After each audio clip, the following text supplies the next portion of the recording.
no Mãos Solidárias de hoje nós vamos falar um pouco mais sobre humanitarismo, inclusão, dignidade social, porque hoje a nossa entrevista é aqui no Instituto Francisco de Assis de Promoção Humana, que fica em Campinas e foi fundado em 2022.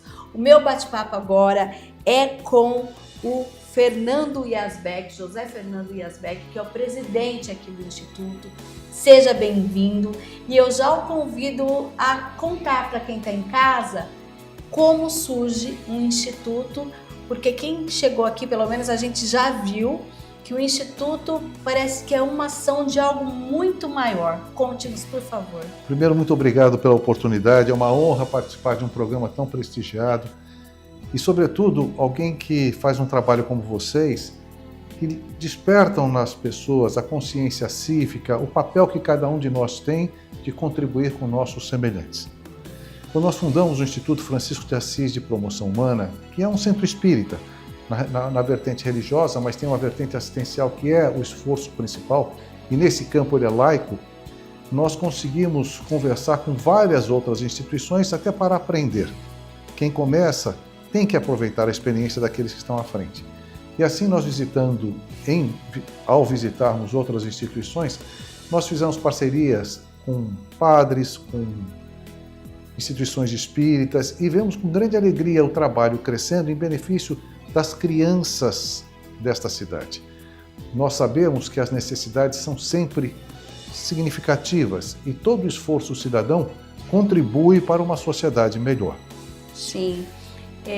Como mesmo você menciona, aqui nasce de uma ansiedade ou de um desejo, digamos assim, de ter esse olhar sobre, principalmente crianças e adolescentes, mas que já tem um outro olhar em função de ser uma entidade espírita. Em que momento que vocês não nasceram em 2022 enquanto um centro espírita? Era uma outra entidade e aí nesse momento vocês passam, vamos nos formalizar como algo de ação social, não só com ações pontuais. É nesse contexto? É nesse contexto. Nós já frequentávamos outros centros espíritas, até que nessa sede nós compartilhamos a sede com eles, e em trabalhando nesse sentido, nós fomos conhecendo a necessidade dos bairros. Então, por exemplo, trabalhamos em parceria com a Casa de Ismael, que há 48 anos distribui cestas básicas do satélite Íris. Um trabalho muito lindo, feito pelo senhor Walter Fragoso, com muita dedicação, com muito amor por aquelas criaturas. Nós depois, em visitando, por exemplo, o Padre Antônio, da paróquia São Marcos, no bairro São Marcos, ele nos orientou que no Vila Olímpia era um bairro que não tinha nem CRAS, nem posto de saúde. Então nós começamos a nos movimentar em parceria com a Escola Bernardo Caro e fizemos lá consultórios, mantemos lá psicóloga, psicopedagoga, assistente social e passamos a auxiliar aquelas crianças. Sim. E notamos que a gente poderia beneficiá-las ainda mais trabalhando com projetos esportivos e culturais. Então, no Vila Olímpia especificamente, começamos com um trabalho de escola de futebol. As crianças têm loucura por escola de futebol. Só que é o seguinte, o objetivo principal é de promoção humana. Sim. Então, o esporte, ele atrai a criança, é um veículo para estimulá-la, mas não é a finalidade em si mesmo. Então, é o exercício da cidadania. O que nós fazemos? Nós temos 6 etapas. A criança, para estar no nosso projeto, ela tem que estar na escola levando o estudo a sério. Respeitar colega, respeitar professor, passar pelo médico, passar pelo psicólogo e passar pelo assistente social. E aí é que a gente vê o benefício maior que tem para essas crianças quando elas conseguem ser orientadas.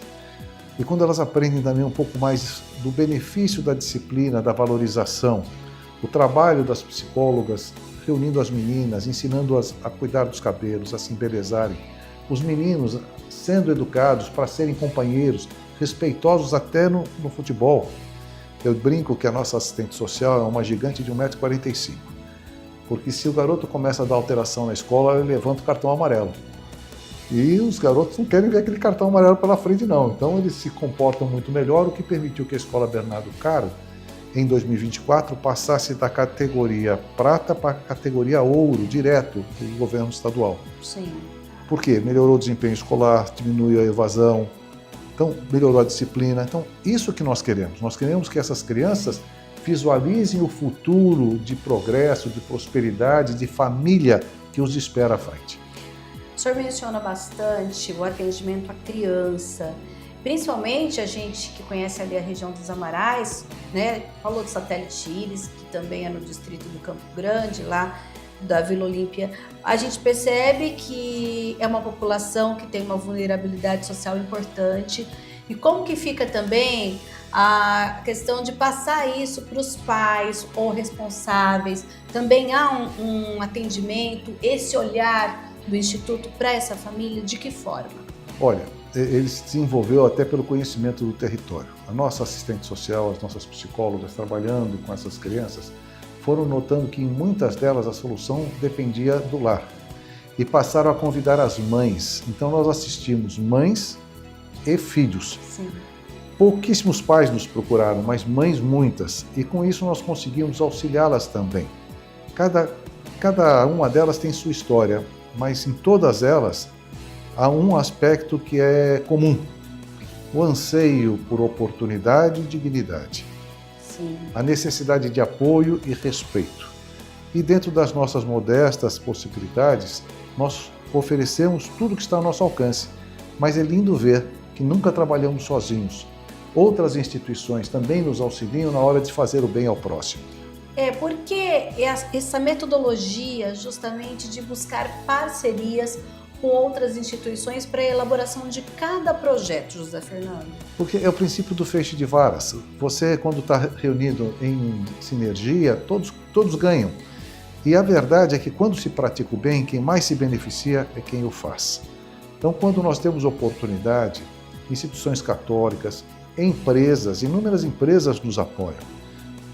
Todos nós reunimos os esforços para conseguir um resultado melhor junto às crianças, mas isso faz bem para nós também.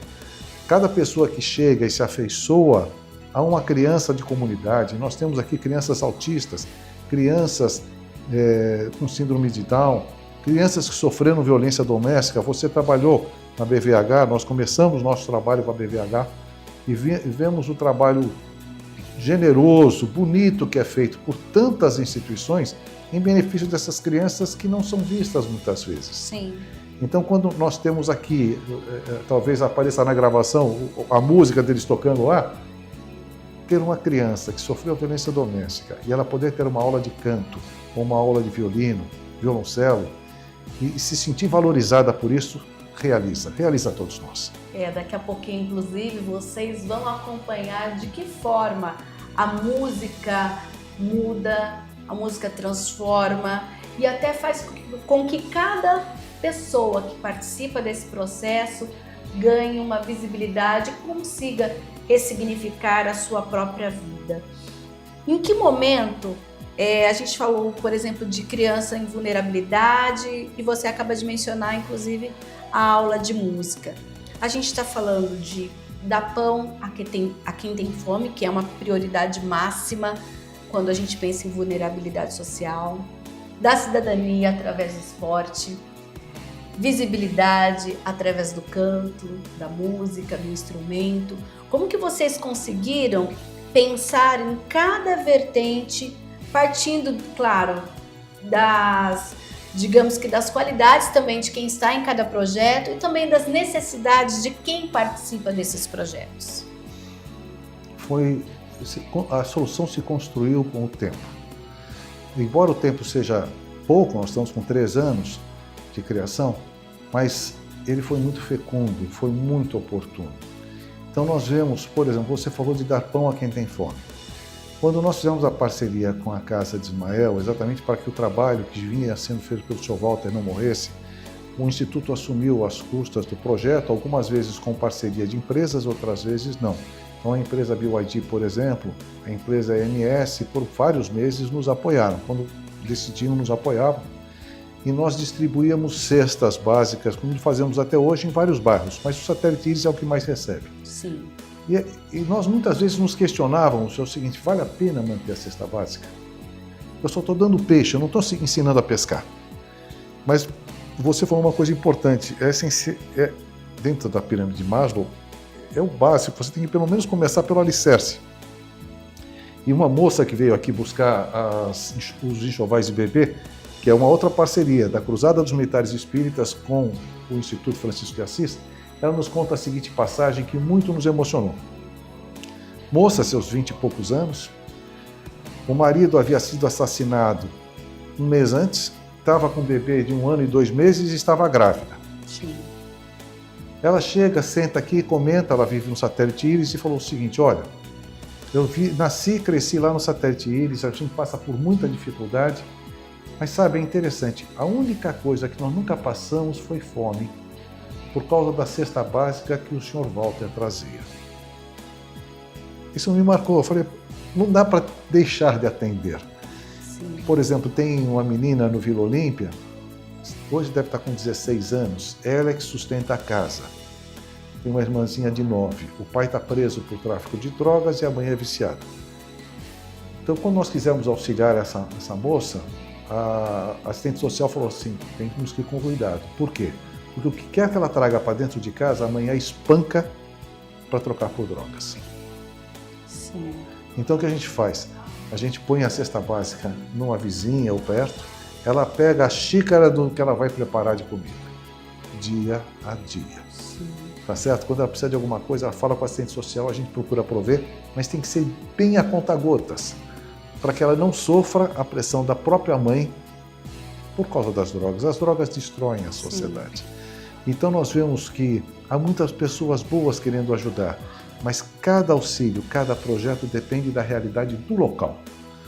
Assim como nesse caso tem essas peculiaridades, nós vemos o CMDCA, o CMPCA, perdão, que tem um trabalho maravilhoso feito pelos profissionais que lá trabalham, e as crianças vêm aqui querendo uma esperança nova e se encontram na música. 2 meninos tocam violino muito bem e são de lá, com menos de 4 meses de aula. Olha, então as crianças têm potencial. Sim, basta dar as oportunidades e pensar nesse contexto de cidadania que vai do além de matar a fome. Inclusive, o senhor acaba de falar, e vocês vão ver daqui a pouquinho nas imagens aí, desses kits para essa mãe que tá para ter o bebê ou acabou de ter o bebê e não tem absolutamente nada para esse filho, para essa filha. Quando que vocês pensaram também em um projeto como esse? É mais uma parceria ou não? É mais uma parceria. Esse projeto começou antes do Instituto ser criado. Ele foi desenvolvido pela Cruzada dos Militares Espíritas, o Núcleo de Campinas. Até um detalhe que o pessoal fala, mas é só para militares? Não. É porque exatamente foi criado para que os militares espíritas também pudessem cultuar dentro dos quartéis, nos seus cultos, fazer o culto espírita. Isso em 44. Só então, para a gente lembrar, nós não mencionamos isso no início, o Instituto Francisco de Assis de Promoção Humana, com sede em Campinas, ele é de militares, é isso? Não, ele é completamente Sociedade independente. Acontece que nós compartilhamos a sede... O senhor é militar reformado? Eu sou. Tá. Mas nós compartilhamos a sede com a Cruzada dos Militares Espíritas, que é a dona do imóvel. E nós apoiamos os projetos dela. Então nós aportamos recursos e eles entram com a mão de obra. Correto. E quando a gente faz esse trabalho, o Enxoval do Bebê Maria de Nazaré, ele é muito vocacionado exatamente pelo sentimento cristão e fraterno de assistência a essas mãezinhas. Sim. As 2 primeiras mães que aqui vieram nos emocionaram bastante. Eram 2 irmãs nossas, mulheres da vida. Uma estava no 3º filho. Sim. Uma dificuldade para elas, às vezes, pessoas, instituições que as acolham. Vieram, receberam a cesta, pediram oração, conversaram com a enfermeira. Então é muito importante que nós, como pessoas, como cidadãos, nos olhemos como irmãos, que somos todos filhos de um mesmo Pai. Sim. E é muito importante nos servirmos como irmãos. A gente tem ainda, quando a gente pensa nessa corrente de solidariedade, vários aspectos. O que leva hoje o Instituto a pensar em chegar a algum território? Como é isso? Vocês são procurados, vocês procuram esses territórios? Como é esse movimento em tão pouco tempo de existência? Porque vocês estão para completar 3 anos e já tem essa pulverização bem importante. Não, nós temos, por exemplo, hoje, inúmeros projetos. Da minha idade eu peço compreensão que a gente tem vaga lembrança, não tem memória. Mas vamos lá. Então nós temos, além do projeto de música que você viu aqui, temos o projeto de canto. É uma musicoterapia para crianças que sofreram violência doméstica, estão no sistema de acolhimento institucional. É uma soprano que é solista do Municipal de São Paulo, que dá aula, lindíssima aula. Nós temos projetos de futebol, 2 deles, sendo que um tem a escola masculina e a escola feminina. E olha, mulher não é fácil não, hein? As meninas jogam em bolão. É um perigo isso. Vamos lá, nós temos jogos de tabuleiro, que é uma iniciativa de um professor lá de Sumaré, também apoiamos. Temos 2 turmas de judô, talvez abramos uma terceira. Estamos buscando empresas que queiram destinar parte do seu imposto, que todos esses projetos são incentivados, Sim. ou pela lei de incentivo ao esporte ou lei de incentivo à cultura. Nós temos os projetos aprovados. E essas empresas que desejam querem apoiar agora a APAI. A nossa intenção é fazer lá um projeto de judô e um projeto de percussão corporal. Com a APAI de Campinas? A APAI de Campinas. Sim. Nós estamos exatamente em diálogo com algumas empresas que possam vir a destinar parte do seu imposto. Ou seja, ela passa a usar aquilo que a lei lhe permite dizer, eu quero que o meu imposto beneficie estas crianças. Sim. Nós temos os projetos aprovados, tudo dando certo, graças a Deus. A gente, quando fala muito de vulnerabilidade social, mas também, inclusive, vocês vão ver, né, nessa aula de música, de sinfonias, né, também tem esse olhar para a inclusão, que é algo hoje muito importante que a sociedade começa, é uma discussão nova ainda, quando a gente fala de inclusão, de, por exemplo, dos neurodivergentes, né, que a gente fala muito do autismo, mas tem outras neurodivergências que a ciência aos poucos vai também, digamos que denominando cada uma delas e vendo suas especificidades, mas quando vocês também têm esse olhar para a criança, o adulto, o neurodivergente, que também precisa ter esse espaço, ter esse cuidado. Não, é o seguinte, tudo que se dê de oportunidade, eles nos surpreendem.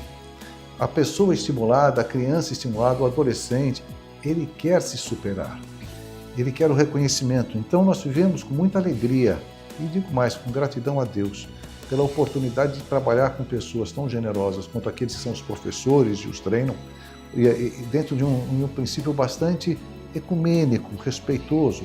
O nosso maestro não pôde estar aqui hoje, mas ele é evangélico. Nós temos uma professora espírita, um professor católico, um professor evangélico. E nós vemos que quando se fala de fazer o bem ao próximo, todos se unem no mesmo esforço. Sim. A gente vai, inclusive, no próximo bloco, conversar com o Marcos, que é o responsável pelos projetos. Vocês se dividiram bem aqui, cada um tem uma função bem estabelecida, é isso? Isso. Você, como presidente, faz os contatos. Eu sou o que não faz nada. Quem trabalha mesmo são os outros. Eu sempre estou sabendo que o Zé Fernando, ele vai a Brasília, ele representa, inclusive, né, organização que trata desse trabalho também em outras cidades. E fala um pouquinho para mim, então, para a gente encerrar esse bloco, o programa não acabou. O que você pensa para o Instituto a médio e longo prazo? A gente está falando de sede em Campinas, mas hoje vocês já atendem Sumaré, que é aqui na região metropolitana, inclusive Bragança, que sai da região metropolitana. Exatamente. Em Bragança nós temos a parceria com uma multinacional japonesa chamada Sakata e trabalhamos por enquanto nas cestas básicas, atendendo a periferia de Bragança.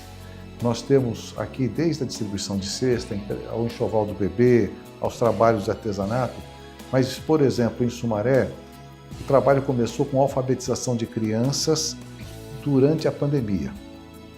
Algo super importante. Super importante.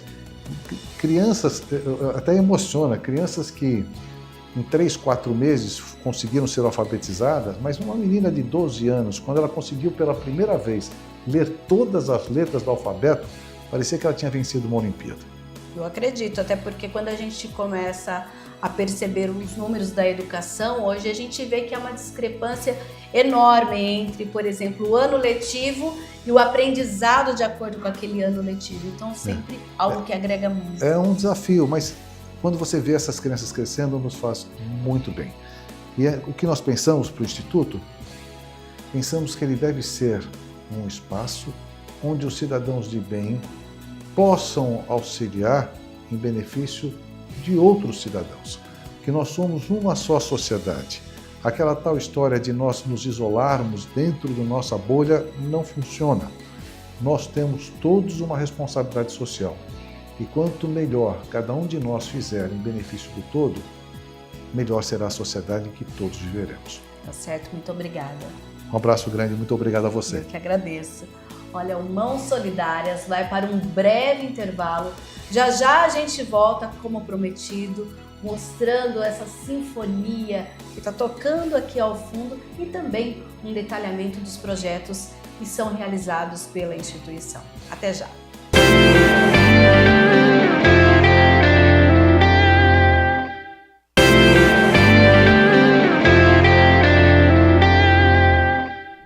De volta com o segundo bloco do Mãos Solidárias e, como prometido, agora a gente vai mostrar o trabalho da Orquestra do Bem, que é um dos projetos aqui do Instituto. Vou conversar agora com o professor Guilherme, que vai falar um pouco dessa atividade.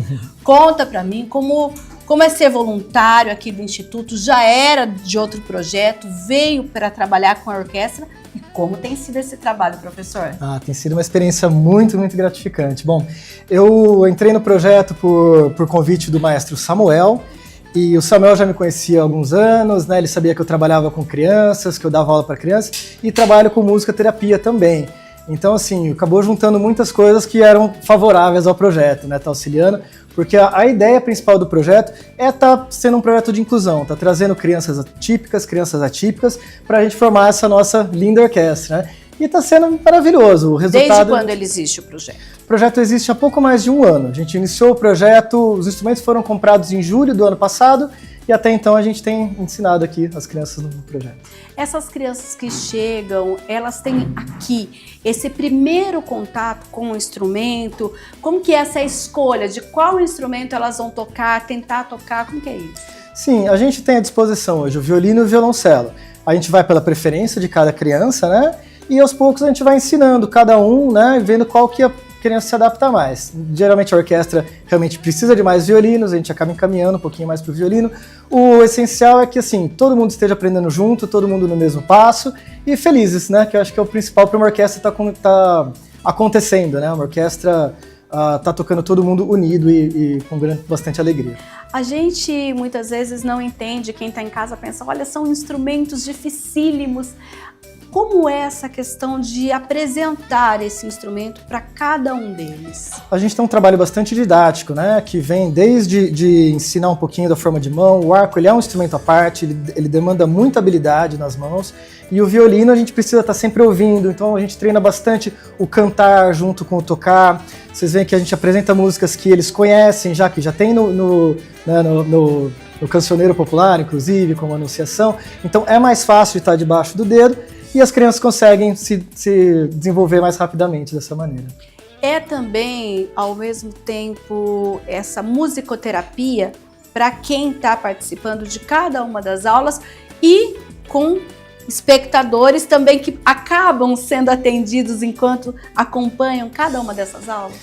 Com certeza. A parte da musicoterapia vem bastante, pelo menos dentro da orquestra, no quesito da socialização, da interação, do respeito um ao outro, do esperar o seu momento, né? Saber acompanhar e ter disciplina e organização. Eu acho que isso faz do projeto um projeto bastante completo. A gente não está ensinando apenas a tocar um instrumento, mas é um projeto de vida mesmo, é bem bonito. E para você, Guilherme, como pessoa que já tem essa experiência na música, como tem sido esse trabalho na sua vida? Para mim tem sido muito gratificante. É uma grande realização a gente poder estar trabalhando com algo que a gente acredita muito, que a gente vê que tem um grande potencial e que pode realmente transformar a vida das pessoas. É muito gratificante, realmente.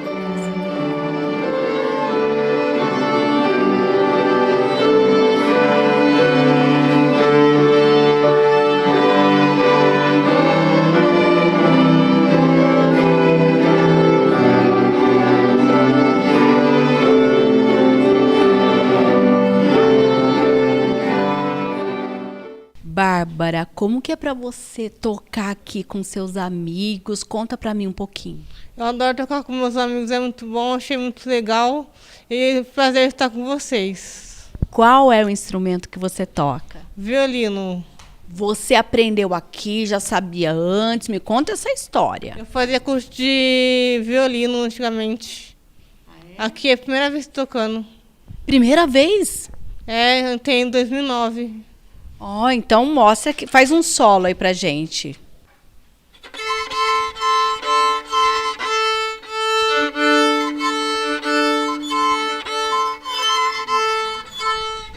E como é pra você então tocar violino? Conta. Muito legal tocar violino, adoro, amo tocar violino. Yasmin, me conta qual é o instrumento que você está tocando, como que você aprendeu e como é para você vir aqui. Eu toco violoncelo e eu aprendi com o meu professor Davi. Aqui mesmo ou você já sabia? Aqui mesmo. E eu comecei a gostar mais de violoncelo. E como que é para você? Você vem uma vez aqui por semana? Como que é? Eu venho 2 vezes, quinta e segunda. E você gosta muito? Me fala de como é para você estar aqui tocando com seus amigos. Eu acho muito legal, incrível, né? Que é uma oportunidade assim, que eu acho que é difícil. Primeiro eu comecei no violino, mas aí eu não gostei muito, aí eu vim pro violoncelo. E como que é a música para você? Bem legal.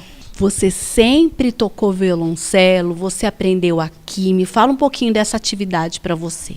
Eu aprendi a tocar o violoncelo aqui. E como que tem sido? Super bacana. Eu gosto muito. Você vem toda semana? Sim, todas as segundas-feiras. Então você pode tocar um pouquinho para nós, por favor?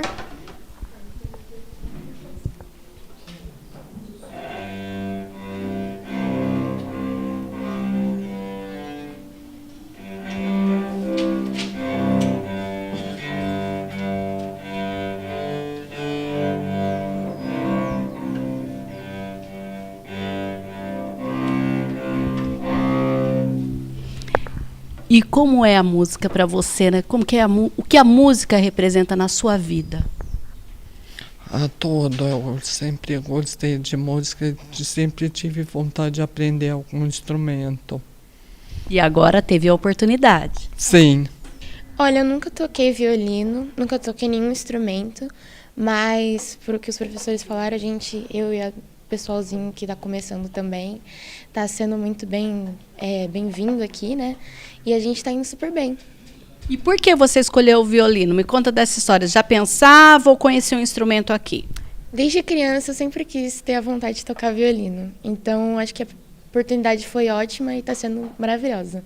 Me conta como é tocar aqui com a orquestra e o que você toca. Violino, eu toco violino, é muito legal fazer isso. Eu sinto saudade da minha avó porque ela morreu alguma vez. Mas o violino tem te ajudado a não ficar tão triste por causa dessa saudade? Sim. Me conta um pouquinho mais. Quando você toca, aí você sente uma coisa boa?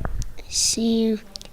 Eu conheci esse projeto de uma amiga minha, mas o filho dela também tem deficiência e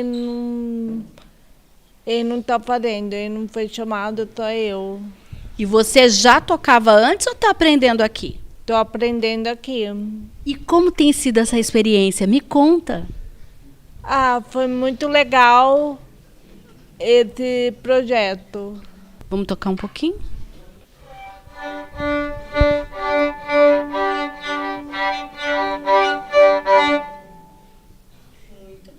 A minha experiência aqui no projeto foi aprender com os meus colegas aqui, tanto com a Georgia, a Bárbara, e foi muito gratificante aprender com eles, tanto o violino, tanto o cello, e eu sou muito fanática pelo violino e pelo cello, e eu comecei a tocar violoncelo no começo e depois eu passei pelo violino. E o que você mais aprende aqui, além da música? Eu aprendo a ter amigos. Você perguntou o que eles levam daqui.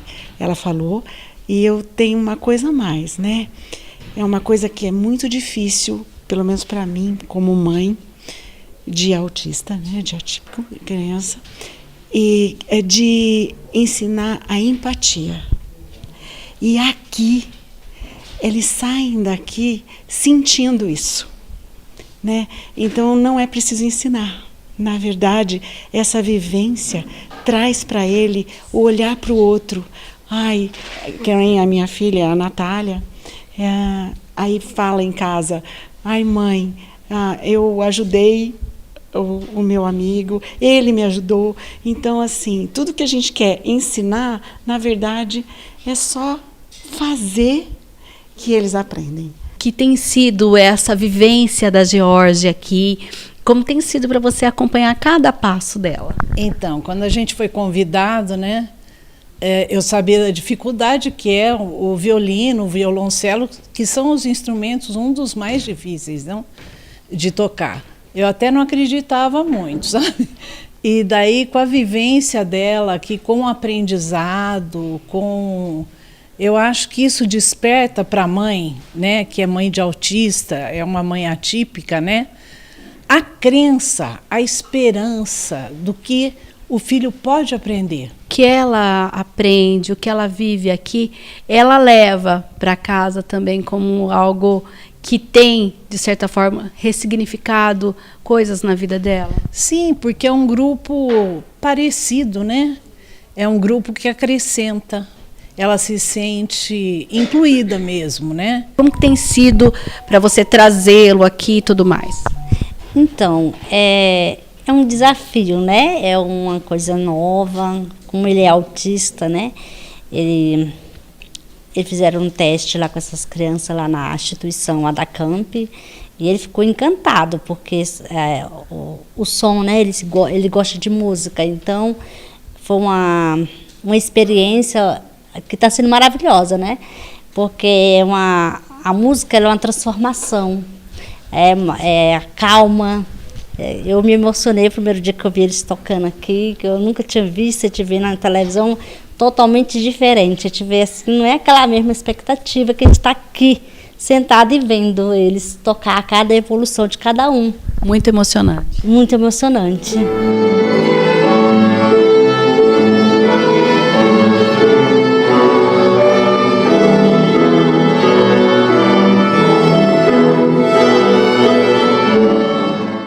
E você que viu aí um pouco de como a música transforma a vida dessas crianças, jovens e adultos que participam aí da Sinfônica e também, né, como é o trabalho voluntário, nós vamos conversar com a Valéria. Ela é a coordenadora desse projeto. Valéria, me conta como nasce esse projeto aqui no Instituto?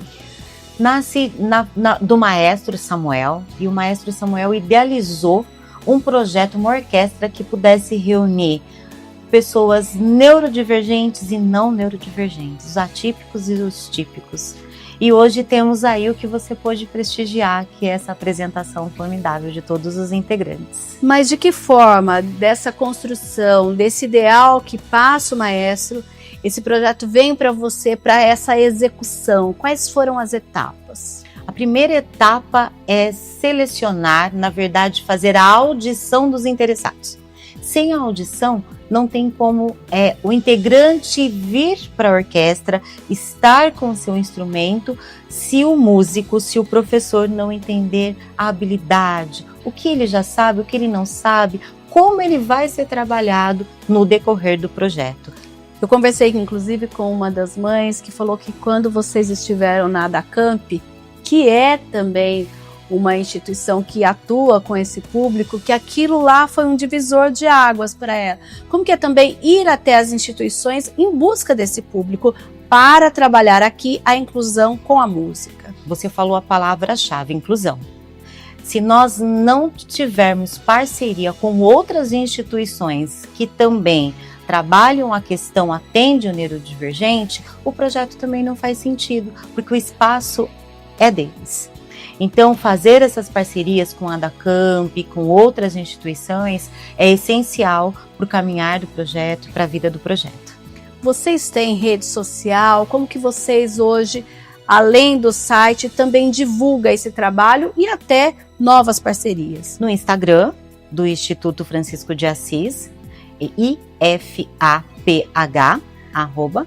Então lá tem todas as nossas ações, inclusive os períodos de inscrição, de audição do projeto. No caso da Valéria, como você chega no Instituto? Já é para esse projeto? Você já fez outras coisas aqui? Eu chego no Instituto para auxiliar na elaboração dos projetos. Isso em janeiro de 2024 e acabei ficando e assumindo a coordenação deste projeto. Uma oficina que acontece às terças-feiras, cheia de carinho, que prepara kits para a chegada dos bebês e, ao mesmo tempo, cuidam das mãezinhas. São moradoras de comunidade, então nós temos acesso a elas, nós temos os cadastros, né? Mas para receber o kit, elas têm que ter acompanhamento médico. Então todas elas recebem quem tem o acompanhamento médico desde o início. Que é o pré-natal. Exatamente. A partir dos 7 meses, nós já damos para os bebês que a gente já tem a certeza de que elas irão receber. E aí na entrega elas vêm aqui na sede, nós fazemos toda uma preparação, né, para elas fazem uma entrevista com uma enfermeira nossa, que é voluntária também. Elas fazem entrevista com a enfermeira explica para ela como amamentar, como cuidar do bebê. Uma espécie de curso pré-maternidade. Exatamente, isso.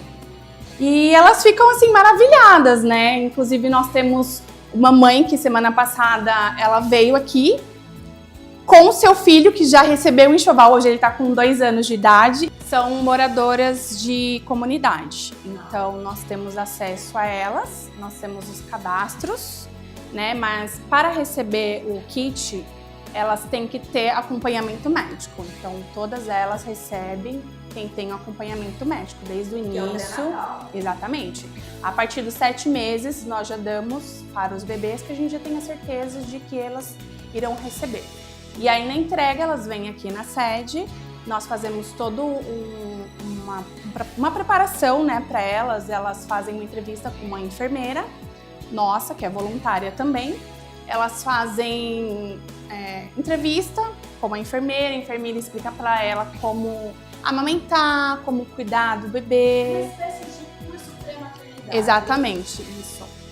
E elas ficam assim maravilhadas, né? Inclusive nós temos uma mãe que semana passada ela veio aqui com o seu filho que já recebeu o enxoval, hoje ele está com 2 anos de idade. Como que você começou a trabalhar como voluntária aqui no Instituto? Eu conheci, minha sogra ela já trabalhava aqui e aí ela me convidou para mim visitar e aí desde então me apaixonei. Eu já fazia crochê, né? Eu tricotava desde criança e aí eu me interessei, eu achei muito gratificante o trabalho delas, né?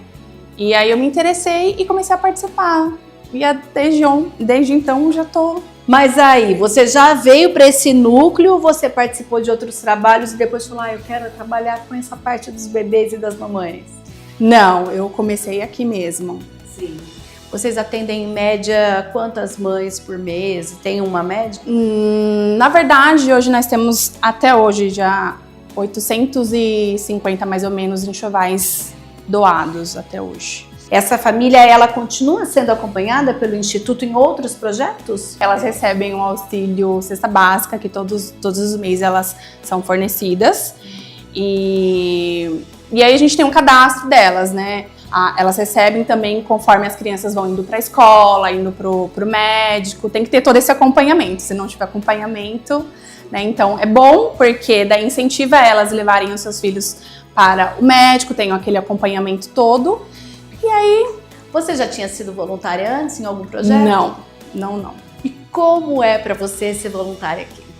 Olha, eu digo que as terças-feiras é assim uma caixa de amor, né? É até emocionante falar porque são vidas, né? Então, através do nosso carinho, do nosso gesto de amor, essas mães, essas crianças, elas levam para si o amor que a gente deposita ali. Então, é muito gratificante, é um amor assim incondicional. Como é hoje fazer parte dessa grande família, digamos assim? É renovador. Me renovou, realmente, profissionalmente, me renovou como pessoa, E é um lugar do qual eu não quero deixar de estar no Instituto, de fazer parte dessa grande família.